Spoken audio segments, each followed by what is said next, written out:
Zaburi ya 7. Uwiteka Mana yanjye ni wowe mpungiraho, ntabara nkiza abangenza. Urya muntu ye gushishimura umutima wanjye nk'intare, aho shwatagura ari ntawe untabara. Uwiteka Mana yanjye, niba naragenjeje ntya, niba amaboko yanjye ariho ubugoryi, niba narituye inabi uwo twabanaga amahoro, ahubwo nakijije uwanteraga mpuye ubusa. Umwanzi agenza umutima wanjye awugereho, akandagirira ubugingo bwanjye hasi, ashyira ubwiza bwanjye mu mukungugu.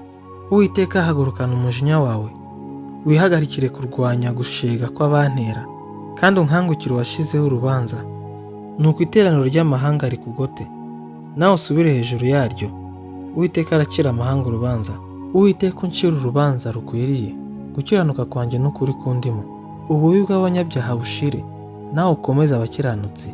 Kuko Imana ikiranuka, igerageza imitima n'impyiko by'abantu. Ingabo inkingira ifitwe n'Imana, ikiza abafite imitima itunganye.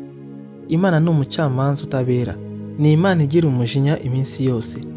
Umuntu natihana izacyaza inkota yayo, umuheto wayo imaze kuwufora, irawutunganije. Kandi mwiteguriye ibyica, imyambi yayo ikongerejeho umuriro.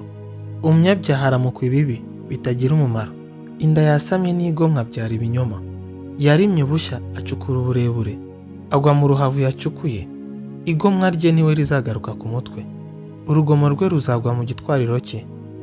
Nzashima Uwiteka nk'uko bikwiriye gukiranuka kwe, nzaririmba ishimwe ry'izina ry'Uwiteka usumba byose.